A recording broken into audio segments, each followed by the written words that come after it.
Mardi, je vous retrouve pour démarrer cette nouvelle semaine et ce nouveau vlog. Je voulais vous prendre aussi parce que j'ai commencé, je suis sur 2 lectures en même temps. À la base, je devais terminer celui-ci dimanche, mais malgré le fait que j'aime bien l'histoire, j'avance pas énormément, donc j'ai voulu alterner avec un autre livre pour éviter de me faire une panne de lecture. J'aime bien le thème de l'histoire. Ça, il n'y a pas de problème. J'aime l'écriture, j'aime pas mal de choses dans ce livre, mais je ne sais pas pourquoi je n'arrive pas à avancer. Donc je vous en reparlerai en temps voulu, parce que là, j'ai pas lu depuis dimanche. J'ai lu 164 pages, il en fait à peu près 470 pour vous arrondir tout ça.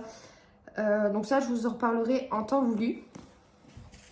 Par contre, en parallèle, j'ai commencé La Petite Sirène de Sylvain Johnson. C'est un conte interdit. Alors, comment vous expliquer tout ça? En gros, l'histoire va commencer avec une naissance, donc la naissance de la petite sirène. Donc elle va naître, sauf que la mère va mourir dû à cet accouchement. Et le père ne veut pas de cette fille, parce que de une, il a tué sa femme, et de deux, elle naît avec une particularité, elle n'a pas de jambes, elle a une queue à la place, bon, une queue de chair. Ses 2 jambes sont collées, donc comme la petite sirène.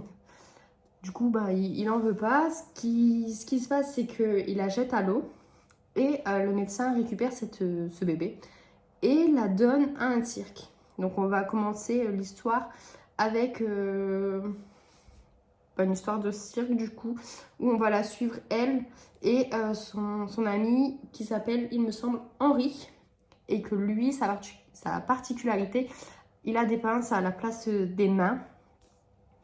Donc on va suivre leur histoire. Ils vont se sauver de ce cirque. Et voilà, j'essaie de pas trop vous en dire. Cette histoire me dérange énormément. Il n'y a aucun problème. J'aime bien tout ce qui est gore, ce qui est hard et tout. Mais à partir du moment où la nana se fait violer tous les 2-3 chapitres, moi ça me dérange. Je trouve que c'est de l'acharnement sur le personnage principal. Et ça n'a pas vraiment lieu d'être. Après, c'est mon avis personnel, mais ça me dérange énormément. Là, il me reste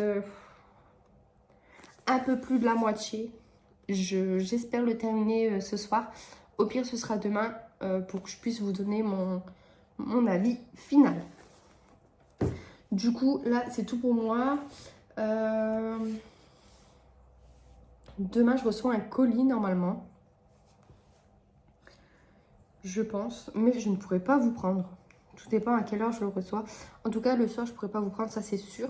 Donc, je vous dis sûrement à jeudi. Et j'aurai fini La Petite Sirène d'ici là. Donc, à plus tard. Hello, on est vendredi et c'est enfin le week-end. Je vous retrouve parce que j'ai terminé une lecture. Et j'ai reçu 2 livres que je me suis commandés chez Le Furet du Nord. Alors j'ai pas pu vous reprendre avant parce que j'avais pas mal de rendez-vous cette semaine, mais j'ai pas grand chose à vous dire non plus, donc ça va. Le premier que j'ai acheté, c'est La Femme de ménage, donc c'est le tome 1 parce que mon chéri m'avait offert le tome 2 à Noël, mais on peut pas lire un tome 2 sans un tome 1, donc j'ai craqué. Et ensuite il me manquait le tome, je crois que c'est le tome 5. C'est l'avant-dernier tome de La Villa aux Étoffes. C'est le seul qui me manquait. Donc je me le suis pris comme ça, je ne serai pas obligée de m'empresser de l'acheter une fois que j'aurai terminé le tome d'avant. Donc j'ai acheté ces 2 livres, mais c'est parce que je n'avais pas les suites. Là, la saga La Villa aux Étoffes est bouclée. J'ai tout ce qu'il faut dans ma bibliothèque, c'est bon. et la femme de ménage, je pourrai enfin le commencer. Concernant la lecture que j'ai terminée, il s'agit de La Petite Sirène de Sylvain Johnson. Donc c'est celui-ci, c'est un conte interdit. Alors, c'est la première déception de 2024. Vraiment, j'ai eu beaucoup de mal avec cette histoire. En gros, un couple vont avoir un enfant, la maman est en train d'accoucher, sauf que elle meurt en couche. Donc elle meurt, le papa voit le bébé, sauf que cette petite fille a une particularité, elle a les jambes qui sont collées, telle une queue de sirène. Du coup, prise d'une grosse crise de panique et de haine, de rage, de tout ce que vous voulez, il prend la petite et il va l'acheter dans la rivière, dans le lac qui est juste à côté. Sauf que le docteur va récupérer cette petite et la donner à un cirque. Donc elle va aller au cirque et ça c'est vraiment le début. On va la suivre ensuite adolescente, fin d'adolescence, début de vie d'adulte, où elle est là-bas et elle a un ami qui, lui, sa particularité, c'est d'avoir des pinces à la place des mains. Donc là, sur ça, on retrouve vraiment le conte de la petite sirène. Donc ça, on va suivre sa vie là-bas et on va suivre ensuite son évasion. Et je vous en dis pas plus pour l'histoire. Ce qui m'a le plus dérangé, c'est que sur les 150 premières pages, il y a des scènes de viol. Et moi, je me dis comment on peut détester à ce point un personnage qu'on a créé, entre guillemets. Parce que vraiment, tous les 2 chapitres, il y a une scène avec un viol. Clairement, moi, j'ai horreur de ça. Je n'ai rien contre les livres gore. Au contraire, j'adore ça. Par contre, à partir du moment où, comme là, il y a des scènes de viol à tout bout de champ, non, moi, ça me va pas. Je comprends pas. Je me demande si la petite sirène l'a traumatisé étant jeune garçon. Après, c'est peut-être son style d'écriture, j'en sais rien, peut-être qu'il vous plaira à vous. En tout cas, moi, ça n'a pas fonctionné. J'ai pas adhéré non plus à la plume. Mais à voir, je crois qu'il a écrit d'autres livres de contes interdits. Donc à voir. Ce que j'ai le plus aimé par contre dans ce livre, c'est la fin où il y a un petit esprit de vengeance. Et ça, j'ai adoré. Donc voilà, c'est tout pour moi.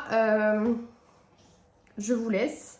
Je vous reprendrai demain pour clôturer ce vlog. Et je vais essayer d'avancer aussi dans mes lectures, sachant que demain je dois en commencer une nouvelle en lecture commune avec Laura. Et je n'ai pas terminé mon Charleston. Donc je vous retrouve pour tout ça. À plus tard. Hello, on est jeudi. Je vous retrouve car j'ai terminé celui-ci, donc À la folie pas du tout de M.J. Arledge, que j'ai lu en lecture commune avec Laura du conte La plume de l'eau. Pour le résumé, je vais m'abstenir de vous le faire car il s'agit d'un 9e tome. Je peux juste vous dire que j'ai adoré ma lecture, comme toujours. C'est un livre qui nous donne envie de tourner les pages encore et encore. Les chapitres sont très courts, ce qui donne du rythme à la lecture. C'est très fluide, très prenant. On veut à tout prix connaître la fin, même si on sait déjà qui est le meurtrier.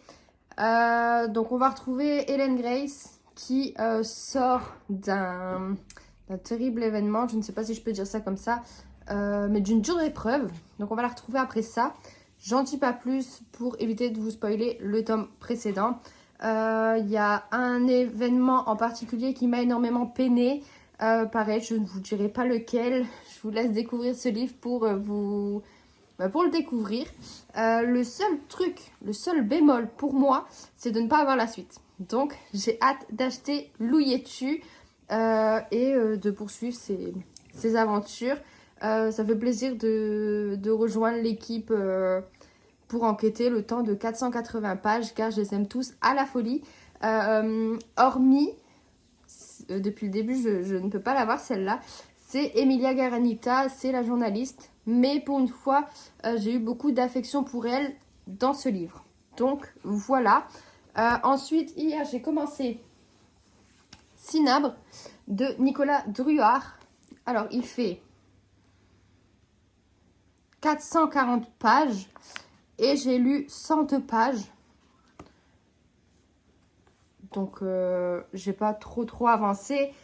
Je vais vous lire la 4e de couverture pour vous faire un petit aperçu de l'histoire. Cinabre, c'est la couleur de l'hôtel le plus chic de Toulouse. Étau de velours, fréquenté par une clientèle fortunée. Un rouge minéral qui rappelle la couleur du sang.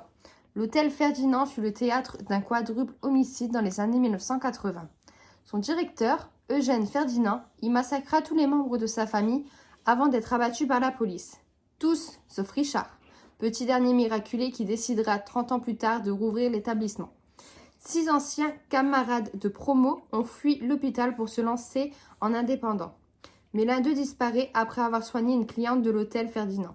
Seul Elliot Ackerman, infirmier sensible et sans concession, va partir à sa recherche. Pendant ce temps, Toulouse vit sous la terreur d'un tueur qui attaque ses victimes au sabre.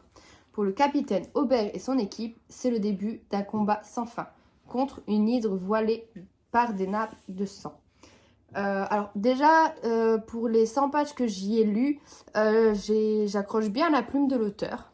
J'accroche bien aussi au début de l'histoire. Elliot est un personnage que j'apprécie énormément par sa façon d'être, car il veut blesser personne. Et ça, vraiment, j'adore. Il veut blesser personne, du coup, il dit tout le temps oui à tout. Mais j'ai hâte d'en savoir un peu plus sur lui, de voir s'il va vraiment rester comme ça, s'il va changer ou pas. Donc, je vais essayer d'avancer un peu aujourd'hui dessus pour vous en dire plus. Mais ça me semble très prometteur, surtout c'était une sélection 2023 au prix HarperCollins Poche. Donc, il me semble qu'il a reçu ce prix d'ailleurs. Je ne suis pas sûre, c'est pas écrit. Mais bon, j'en entends que des bons avis, donc je pense que je devrais apprécier cette lecture. Donc voilà, sur ce, j'ai pas pris les 2 lectures qui me suivront ce week-end pour vous les présenter. Je vous les montrerai du coup plus tard. Je vous reprends plus tard du coup pour vous montrer tout ça. Hello, on est samedi, je vous retrouve car je vais clôturer ce vlog. Mais pas que, j'ai commencé Cinabre il y a 2-3 jours à peu près, de Nicolas Druard. J'ai pas vraiment avancé, j'en suis bientôt à la moitié. Je suis à la moitié. Il fait 440 pages et je suis à la page 232. Alors, ce que je peux vous dire sur cette lecture, c'est que pour le moment, j'aime beaucoup. J'aime la plume de l'auteur, qui est très sympa. C'est fluide. Et en plus de ça, il y a un mystère, mais de malade. On ne sait pas du tout ce qui va se passer, où ça nous mène. Ce qui arrive aussi aux personnages principaux. Notamment à Elliot. J'en dirai pas plus pour pas vous spoiler.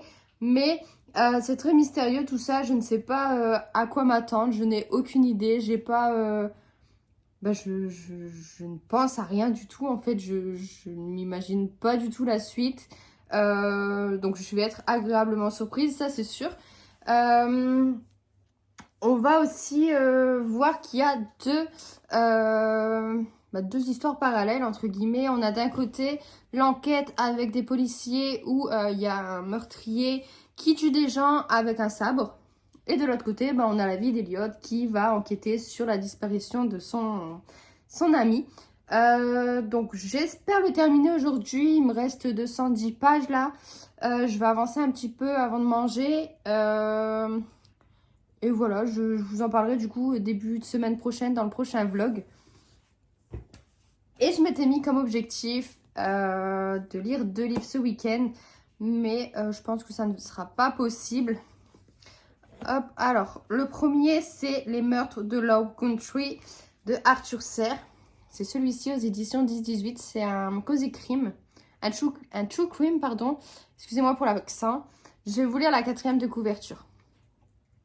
23 janvier 2023. Le Low Country se prépare pour le procès du siècle. L'ouragan du true crime s'apprête à déferler sur la Caroline du Sud. Alex Murdaugh, 4e descendant d'une famille de notables, comparé pour la première fois devant le jury du tribunal de Collecton. Il est accusé d'avoir tué sa femme Maggie et son fils Paul dans la soirée du 7 juin 2021. Ce projet vient conclure une saga qui a fasciné les États-Unis pendant plusieurs mois. Une histoire folle et étrange mêlant crime financier, opiacés, corruption, tentative de suicide déguisée en meurtre et autres morts mystérieuses en 2015, 2018 et 2019. C'est aussi et surtout une histoire qui questionne l'Amérique sur elle-même. Famille, succès, pouvoir, violence. Le crépuscule d'une dynastie dans un pays en déclin. Donc ça m'a l'air prometteur. Surtout que moi j'adore les true crime. Donc je pense que je vais le dévorer en une après-midi. Donc je pense que je partirai plus sur celui-ci en premier. Et après je voulais lire Solitude de Nico Taquin. Qui a été élu prix des lecteurs en 2022. Donc à voir, parce que moi j'avais pas du tout aimé, c'était... Je ne sais plus lequel. Respire. J'avais lu Respire et j'avais pas du tout adhéré à l'histoire. Donc là j'espère apprécier celui-ci, sachant qu'il fait 282 pages, donc il est relativement court. Mais si j'accroche pas, ça risque d'être compliqué. Donc je vais vous lire aussi la 4e de couverture. Ellie Martins est garde nature dans le massif du Vercors. Il y a 12 ans, une blessure par balle l'a laissé totalement amnésique. Depuis, il s'est reconstruit une vie dans cette région aux hivers impitoyables, aux brumes si opaques qu'elles vous égarent en 2 pas. Alors qu'une tempête de neige s'abat sur le massif, des traces étranges mènent Ellie jusqu'à l'arbre taillé. Un pin gigantesque dressé comme un phare au milieu de l'immensité blanche. Une femme nue est pendue à ses branches. Cette macabre découverte anime quelque chose sur la toile vierge des souvenirs d'Ellie. Et si ce corps était un avertissement, un message à son attention. Donc ça m'a l'air quand même pas mal au vu de la 4e. Donc c'est pour ça que j'ai voulu laisser une chance à l'auteur. Et sachant que je donne toujours des chances. Si j'ai pas aimé le premier livre que j'ai lu l'auteur, je donne toujours une seconde chance. Par contre, après, j'en donne plus. Si j'ai pas aimé le second, je ne donnerai pas de seconde chance. Hormis si je vois que plusieurs personnes me disent « lis celui-ci, ça a été un coup de cœur pour ma part ». Là, je pourrais éventuellement relaisser une 3e chance, mais après, ça s'arrête là. Donc voilà, donc mes lectures du week-end, ce sera principalement terminer Cinabre et commencer et peut-être finir ces deux-là. Donc voilà, sachant que j'ai commencé aussi une lecture audio, je l'ai pas sur moi, c'est 3 amis en quête de sagesse que j'ai commencé et que j'aime beaucoup. Ça m'a l'air très intéressant. C'est un livre de développement personnel. Donc ça, je vous en reparlerai du coup aussi la semaine prochaine, voir comment j'ai avancé dans l'histoire. Et sur ce, j'espère que vous avez passé un agréable moment, que je vous ai donné envie de lire certains livres. Et du coup, je vous dis bon week-end à tous et à la semaine prochaine.